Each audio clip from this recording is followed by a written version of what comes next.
Olá, seja muito bem-vinda a mais um dia da nossa caminhada pela Bíblia. E hoje nós vamos refletir sobre Gênesis capítulo 3. O capítulo, ele marca um ponto de virada na história de toda a humanidade. Gênesis 3 descreve a entrada do pecado no mundo por meio da desobediência de Adão e Eva. A serpente engana, o ser humano escolhe o conhecimento sem consultar Deus e a consequência é imediata. Eles sentem vergonha, sentem medo, culpa e acabam ali se afastando da presença divina. Mas no meio do juízo, Deus sempre vai revelar a sua graça. Ele busca confrontar com amor, ele reveste a nudez com cuidado, ele declara a primeira profecia: um descendente da mulher esmagará a cabeça da serpente. Vamos para a nossa oração inicial, depois você pausa o vídeo, leia todo o capítulo e retorne aqui. Espírito Santo, ilumina a nossa mente, o nosso coração nesse estudo de hoje, que possamos compreender não apenas os erros do passado, mas a esperança que nasce da tua misericórdia. Ajuda-nos a enxergar onde ainda estamos escondidos de ti e nos conduz de volta à comunhão contigo, Senhor, em nome de Jesus. Pausa, lê o capítulo e pode retornar aqui. Agora nós vamos, trecho por trecho da Bíblia, entender o que cada um desses trechos quer nos dizer para os nossos dias atuais. Então, nós vamos ali do capítulo 1 ao 7, né? A tentação e a queda. É assim que Deus disse: sereis como Deus, conhecendo o bem e o mal. A serpente, ela questiona a palavra de Deus e seduz com meias verdades. Eva vê, deseja e come do fruto. Um padrão que se repete em toda tentação. Adão, passivo ali, consente e também come do fruto. O pecado entra e com ele entra a vergonha, eles percebem que eles estão nus e tentam se cobrir com folhas. Toda queda começa com uma dúvida sobre o caráter de Deus e um desejo de controle. Nós sabemos o que é certo e o que é errado perante a sociedade, perante o que está na Bíblia. Só que toda vez que nós deixamos alguém, algo, alguma situação nos fazer duvidar, nós perdemos o controle e tomamos decisões que não necessariamente são as corretas. Depois nós vamos escorrer do 8 ao 13, quando quando Deus chega ao Éden, ele pergunta: onde estás? Deus caminha pelo jardim, ele chama o homem, mesmo já sabendo o que tinha acontecido. Ele busca o relacionamento. Adão responde com medo, Eva responsabiliza a serpente e ninguém assume o próprio erro. Se Deus não quisesse conversar, ele não teria chamado.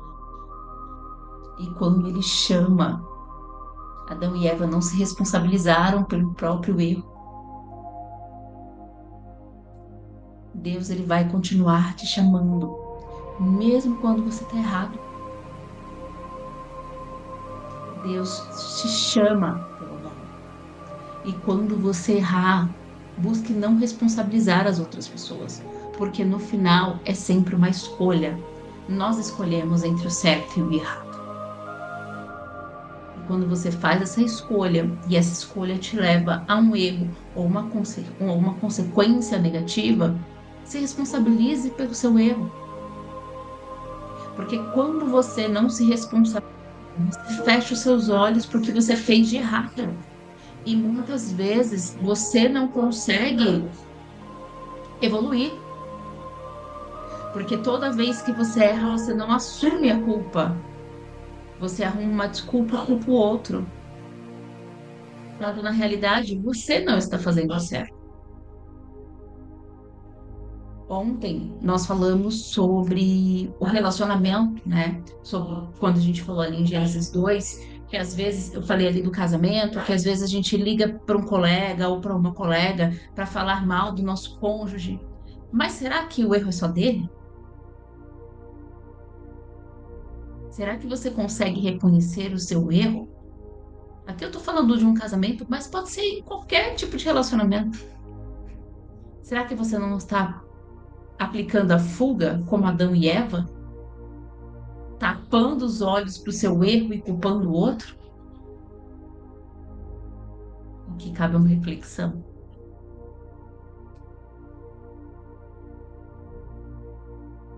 Depois nós vamos escorrer aqui dos trechos 14 a 19, dos versículos 14 a 19.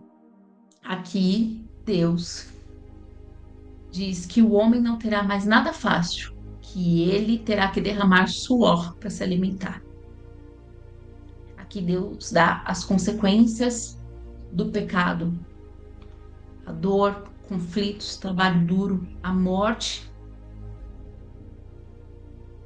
Mas ali mesmo nasce a esperança, a primeira promessa do Redentor. A justiça de Deus, ela nunca vem sem redenção. Ele não nos expulsa sem antes nos prometer a restauração. Então, Deus nos cobre mesmo depois da queda. Ele fecha a porta para te preservar. Então, todas as vezes que você estiver numa situação que você não entende, clame a Deus, ore, peça direcionamento, peça clareza, porque às vezes Ele está te salvando de algo que você nem faz ideia. Pare de ficar brigando, questionando, entenda, Deus, o que eu preciso aprender com isso? E se for para ser seu, voltará a ser no momento certo. Porque às vezes também nós queremos antecipar coisas que não são para aquele momento da nossa maturidade. Então, Deus vai fazer as duas coisas. Ele vai te tirar dali, porque continuar naquela situação pode te trazer consequências piores, ou às vezes ele tira para te dar em um outro momento, no momento em que você tenha a maturidade para tomar aquilo que é seu. Agora, pegue seu caderno,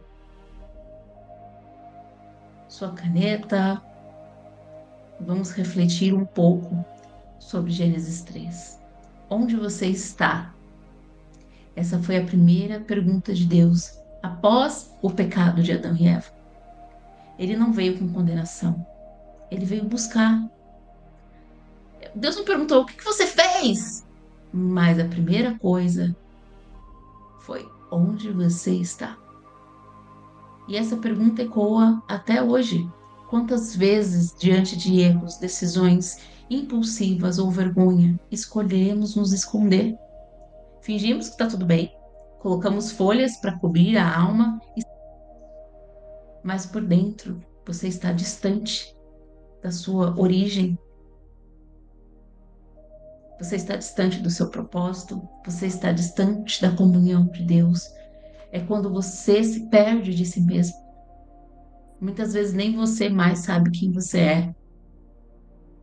Você não consegue reencontrar a sua essência. Gênesis 3 é o capítulo da queda, mas também é o capítulo da primeira promessa, do primeiro ato de restauração, da primeira vez que Deus nos mostrou que não desiste, mesmo quando falhamos. Ele nos chama, nos confronta com amor, nos cobre com dignidade. Ele deu uma veste durável para Adão e Eva e nos promete redenção. Muitas vezes ele fecha uma porta para nos reservar daquilo que está, para nos preservar daquilo que está por vir. Ele permite consequências, porque afinal você tem o livre-arbítrio, mas a gente precisa entender que toda escolha existe uma consequência, mas ele nunca retira o seu cuidado. Todas as vezes que você voltar e buscar a Deus, você vai ter caminho, você vai ter direção. E aí eu quero que você reflita. Está difícil encarar algo que você errou? Pensa. Se tem algo que ainda corrói você por dentro, de algum erro que você sabia que estava errando, mas você escolheu. Ou talvez que foi algo sem intenção, mas que você sabe que errou e cobriu seus olhos para o seu erro. ou às vezes jogou a culpa em outra pessoa. Deus não quer te acusar, Ele quer te encontrar. Pegue esse momento agora do seu devocional, você e Deus no secreto, e peça perdão. Reconheça seu erro com humildade e peça a Deus direcionamento para seguir em frente. Você está tentando controlar tudo com suas próprias forças? Nós não temos peito de aço. Sim, claro, Deus não vai vir e colocar algo na sua frente, você precisa correr atrás, mas você precisa voltar a confiar. Quando você volta a confiar de que Deus te dá direcionamento, que o Espírito Santo está com você, te conduzindo no seu caminho, você tem forças renovadas, você tem discernimento, sabedoria. Você está vestido de justificativas e desculpas. Tudo que você faz tem uma justificativa, tudo que você faz tem uma desculpa para amenizar. Deus ainda tem vestes de graça para te oferecer. Ele só quer que você se volte para Ele, reconheça o seu erro, porque Ele que possa te dar direcionamento para os seus próximos passos. Mesmo quando caímos, Deus continua sendo aquele que busca, cobre e promete restauração.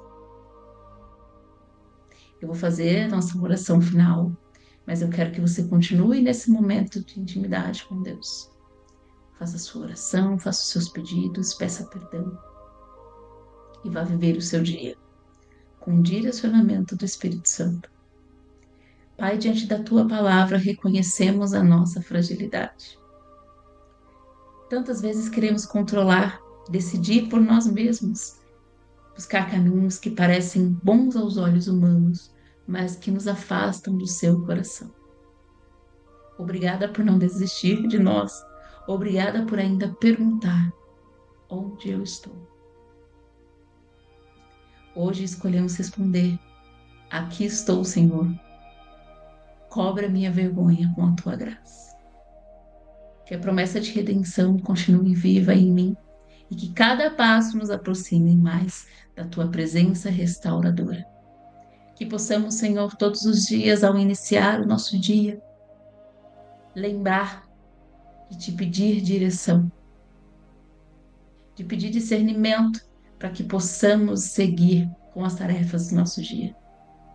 Em nome de Jesus. Amém.